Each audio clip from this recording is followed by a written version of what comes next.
Өртгөн булган задлах хичээлүүд дээр заасан энгийн аргаар задлахгүй тохиолдлууд байдаг. Эсвэл энгийн аргаар задлах тохиолдол байсан ч гэсэндээ арай илүү хурдан задлах сурья гэвэл дараах аргаар хэрэглэнэ. Хэрвээ AX квадрат дээр нэмэх нь BX нэмэх нь C тэнцвэрт X ийм квадрат тэгштгэлийг бодоход X1 X2 гэсэн шийд гардаг байвал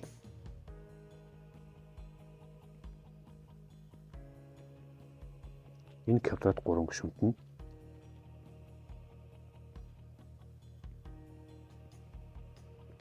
ийм болж өрсөлдөх болон задардаг.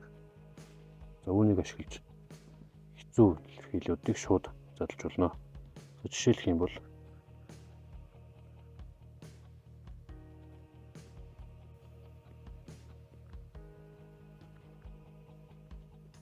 энэ квадрат 3 гишүүнтийг задлая.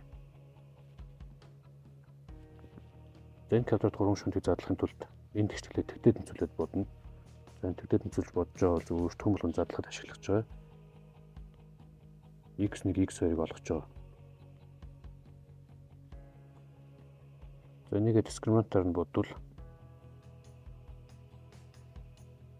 хасах B дээр нэмэх хасах язгуурын дор дискриминант буюу хасах 5-ын квадрат 25 хасахын нэмэх нь 8. Хуваах нь 2-42. 5 дээр нэмэх хасах язгуурын дор 33 хуваах нь 4 болно гэсэн үг. За нэмэхээр нодод нэг шийднэ, хасгаар нодод нэг шийднэ. За одоо энэ тгийг алгуулъя. За бидний 3 гишүүнт маань энэ томьёо осоор А-г үрчгэн. X-ээс хасах нь X1. X1-ийн оронд нь нэвч. X-ээс хасах нь X2. X2-ийн оронд 5-аас хасахны язгуурдаа 33-ыг хуваах нь 4 жиж. Шууд ийм байдлаар өртгөн болон задлж болдог. За дахиад нэг жишээ авъя.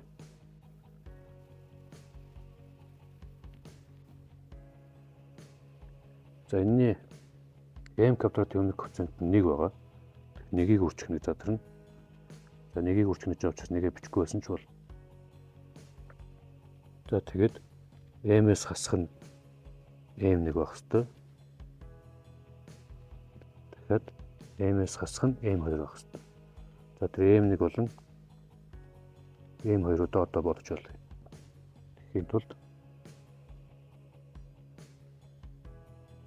хасах B дээр нэмэх хасах язгуурын дор дискриминант буюу 4-ийн квадрат 16 хасахын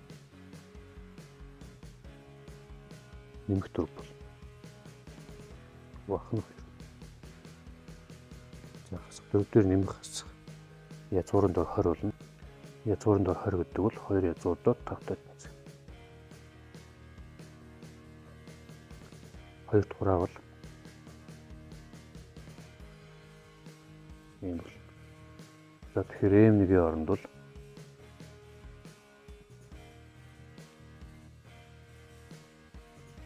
нэвчүүлж байна. M2-ийн оронд нь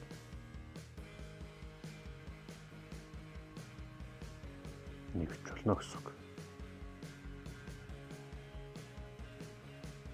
За тэгээ энийг цааш нь хасах хаалтуудаа задлаад